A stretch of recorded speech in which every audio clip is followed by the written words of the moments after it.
Ma'am मैं गाड़ी निकाल के लाता हूँ। मैं बहुत बड़ा रिश्वतखोर पुलिस वाला हूँ। प्रिंस,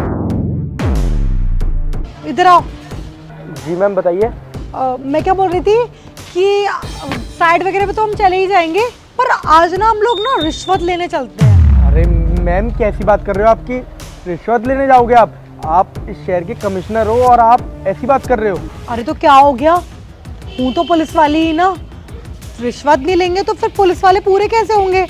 तुम मुझे ये बताओ कि इस शहर में तुम्हारी जान पहचान में ऐसी दुकान या ऐसा कोई ठेला है जो हमें रिश्वत दे सकता हो?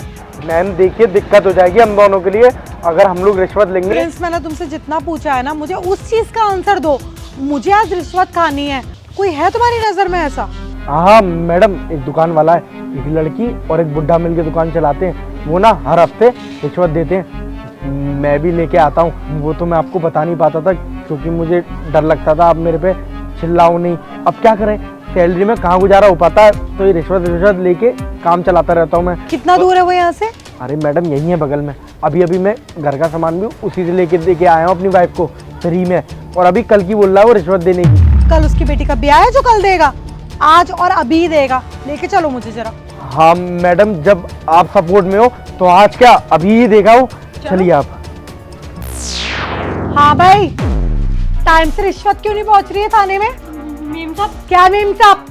मेम साहब हमें माफ कर दिए, पर हमारे पास में पैसे नहीं थे इतने।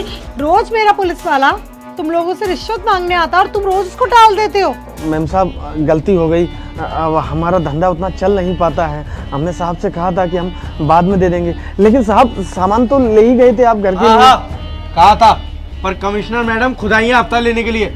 अब तो तुम्हें कुछ ना कुछ देना ही पड़ेगा, तभी जाएंगे हम, वरना दुकान बंद करो अभी की अभी। मेम साहब ऊपर वाले के लिए हम पर रहम करिए। मेम साहब हम बहुत गरीब लोग हैं, इसी दुकान से खर्चा चलाते हैं, और वो भी आजकल ठीक से चल नहीं रही है, और जो थोड़ी बहुत चलती है वो सारा का सारा साहब ले ही जाते हैं।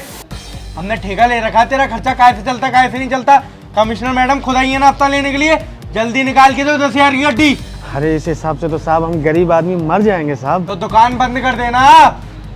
कितने का है दुकान खोल। मेम साहब मेरे पापा और मैं ना दिन रात यहाँ पर मेहनत करते हैं। मेरी जो माँ है ना, उसको भी कैंसर है, वो बेचारी घर पे बड़ी बीमार है। हम लोग पैसा जमा कर रहे हैं उसके इलाज के लिए, पर साहब जी सब आकर ले जाते हैं। हम कुछ नहीं कर पाते मेम साहब। मेम साहब हमें बख्श दीजिए मेम साहब। हम वादा करते हैं, हम ना जल्द से जल्द ना आप लोगों का सारा हिसाब चुकता कर देंगे। बस हमें कुछ महीनों की मोहलत दे दीजिए मेम साहब। अच्छा, अभी तक तुम कल देने वाले थे, अब महीने हो गए। मैडम इन्हें अंदर डालता हूँ मैं। रुको, ये तुमने लगाया है? मेम साहब मैम साहब इसकी तरफ से मैं माफी मांगता हूँ, बच्ची है, गलती से उसने लगा दिया था ये।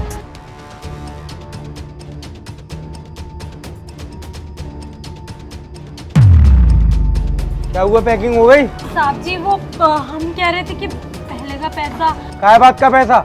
हफ्ता दिया क्या जो तुम लोगों का हिसाब करूं?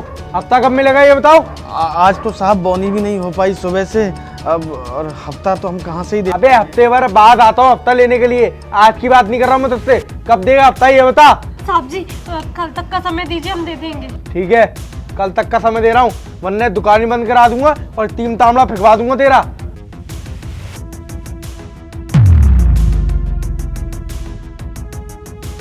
पता चलेगा इनको, जो हमारे साथ से ही करते हैं ना, उसका नतीजा क्या होता है। अब पूरा मोहल्ला जानेगा कि इनकी असलियत क्या है। कब से चल रहा है ये सब?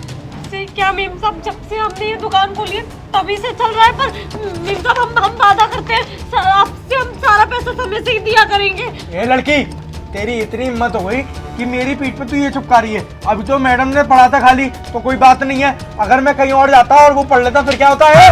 एक्सक्यूज मी प्रिंस, तुम्हें किसने बोला कि कोई बात नहीं है ये पढ़ के?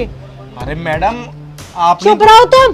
तुम्हें क्या लगा था कि मैं भी तुम्हारी तरह रिश्वतखोर हूँ, जो इनकी दुकान पे आके इनसे अनाप शनाप फ्री में सामान लेके जाऊंगी और इनसे हफ्ता वसूली करूंगी? शर्म आनी चाहिए तुमको। एक पुलिस होने का इतना गलत फायदा उठा रहे हो। तुम्हें ये सब करने की ना कुछ जरूरत नहीं थी। इन जैसे पुलिस वालों को ना देने की कोई जरूरत नहीं है कोई भी पैसा। तुम सीधे थाने आते। अरे तुम लेटर लिखते, मेरे तक पहुंचता वो लेटर। मेम साहब हम लोग डर गए थे, हम गरीब लोग हैं साहब यहाँ पर आते। बस यही तो प्रॉब्लम है तुम लोगों की। तुम लोगों के लिए कितनी भी सुविधा हम लोग क्यों ना बना दे, लेकिन तुम इन जैसे फ्रॉती खाने वालों, इन जैसे रिश्वतखोर पुलिस वालों के सामने झुकी जाते हो।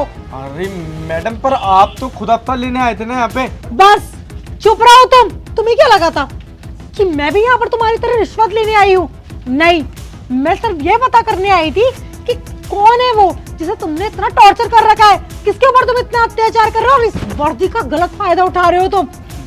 मैडम, मुझसे गलती हो गई। गलती? इन लोगों को तुमने टॉर्चर करके पटक दिया है कि मौत बीमारी से गुजर रही है, वो जैसे तैसे करके अपना खर्चा चला रहे हैं, और तुम जैसे लोग वहाँ पर आके भी ना रिश्वत मांगने लग जाते हो। मैडम, मैं आगे से ऐसा आज के बाद तुम ऐसा कुछ कर भी नहीं पाओगे, क्योंकि अभी की अभी मैं तुम्हें सस्पेंड कर रही हूँ। अरे नहीं मैडम। जिस बंदे को इस ड्रेस की अहमियत नहीं पता ना, जब वो इस ड्रेस को मिसयूज करने पर उतर आया ना, तो उसकी असली जगह ना सलाखों के पीछे ही है। मैडम, मैं जितने भी पैसे इनसे लिए मैं सब वापस कर दूंगा। वो तो करने पड़ेंगे तुम्हें, वो भी ब्याज सहित। कितना टॉर्चर किया तुमने उन लोगों को। वो तो सही हुआ कि इस लड़की ने वो पर्चा तुम्हारे पीछे लगा दिया था, नहीं तो मुझे तो कभी पता ही नहीं चलता कि तुम किस तरीके से गरीबों को परेशान कर रहे हो। तुम्हें सैलरी नहीं मिलती क्या? कम पड़ जाती है? तुम जैसे लोगों के मैं मुंह क्यों लग रही हूँ? तुम जैसे कितने और लोग होंगे जो हमारे डिपार्टमेंट का नाम खराब कर रहे होंगे, और मेरा नाम भी ना मेघा शर्मा है। तुम सब लोगों को निकाल निकाल के बाहर फेंकूंगी मैं। निकलो ऐसे।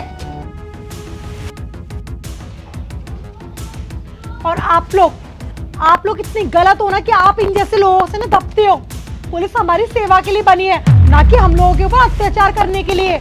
जब ये हो रहा था ना, उसी वक्त अगर तुम लोगों ने एक्शन लिया होता ना, तो आज ये इस कगार तक नहीं पहुंचता। मेम साहब हम अपनी गलती मानते हैं कि हमने इसके खिलाफ कोई आवाज नहीं उठाई। हम थोड़ा डर गए थे, पर आज के बाद में ना अगर कोई भी हमें आके ऐसे परेशान करेगा ना, हम गलत के खिलाफ जरूर आवाज उठाएंगे मेम साहब। आवाज उठानी पड़ेगी, क्योंकि हर एक गरीब को अपने लिए खुद खड़ा होना पड़ता है। ये तो इन जैसे पुलिस वाले तो एनीवेज, आइंदा से अगर तुम्हें कोई भी टॉर्चर करे ना, तो मेरे पास में सीधे कंप्लेन लेके आना। ठीक है मैडम जी। ध्यान रखो अपनी दुकान का। जी जी। जो भी तुम्हारा हर्जाना हुआ है वो सब कल थाने आके लेके जाना। बहुत बहुत धन्यवाद मेम साहब।